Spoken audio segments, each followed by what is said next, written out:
रोहन एक ऐसा नौजवान था जिसकी दुनिया उसके बिस्तर पर शुरू, बिस्तर पर ख़त्म होती थी।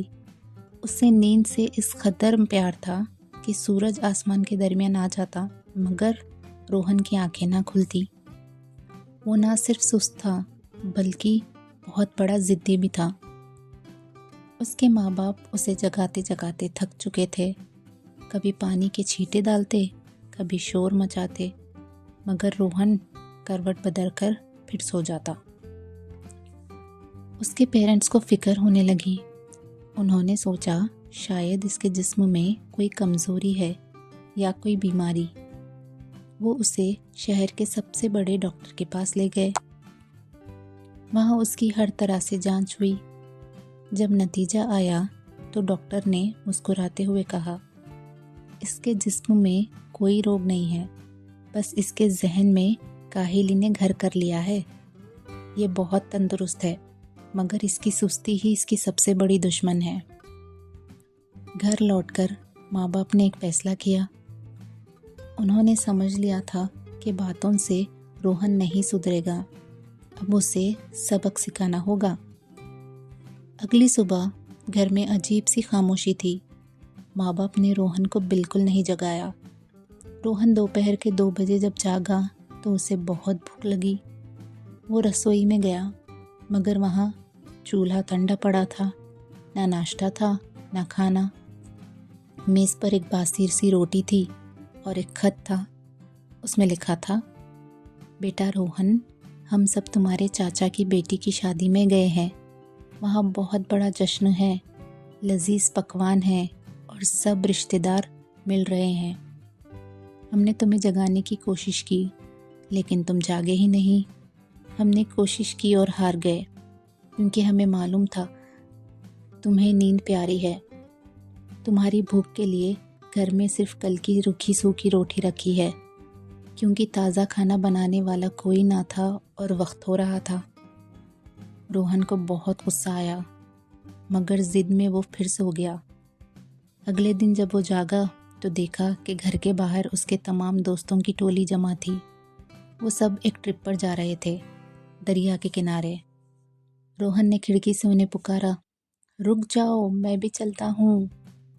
उसके सबसे पक्के दोस्त ने जवाब दिया, रोहन, हमने 2 घंटे तुम्हारा इंतज़ार किया, दरवाज़ा भी खटखटाया, मगर तुम गहरी नींद में थे।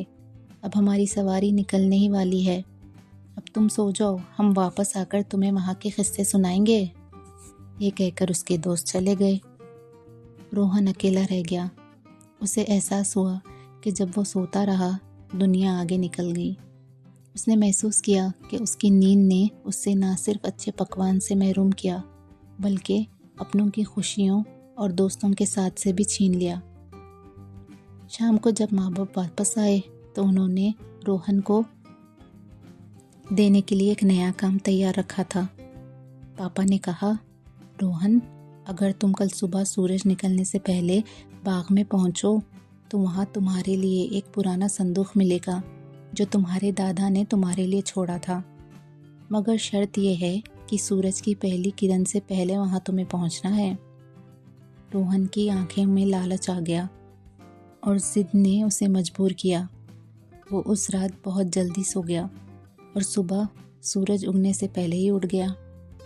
जब वो बाग में पहुंचा तो वहाँ की ठंडी हवा, परिंदों की चहचहाहट और उगते हुए सूरज की नारंगी रोशनी ने उसके दिल को एक अजीब सी ताजगी दी। उसे वहाँ कोई संदूक तो नहीं मिला, मगर उसे वो सुकून मिला जो उसने बरसों से नींद में ढूंढने की कोशिश की थी। वापस आकर उसने पापा से पूछा, पापा, संदूक कहाँ है? मुझे तो वहाँ कोई संदूक नहीं मिला। पापा ने मुस्कुराकर उसे कंधे पर हाथ रखा और कहा, बेटा, वो सेहत और वक्त की दौलत ही तुम्हारा संदूक है। आज तुमने देखा कि सुबह उठने से जिस्म में कितनी फुर्ती आती है। अगर तुम सोते रहते तो ये खूबसूरत मंजर और ये एहसास कभी ना पाते। सोने से सिर्फ ख्वाब दिखते हैं, मगर जागने से ख्वाब पूरे होते हैं बेटा। रोहन को अपनी गलती समझ आ गई। उस दिन के बाद रोहन ने अपनी सुस्ती को हमेशा के लिए अलविदा कह दिया। वो अब गांव का सबसे मेहनती और चुस्त नौजवान बन गया था। उसने समझ लिया था कि ज़िद अगर सही रास्ते पर हो तो कामयाबी दिलाती है और अगर नींद पर हो तो ज़िंदगी तबाह कर देती है।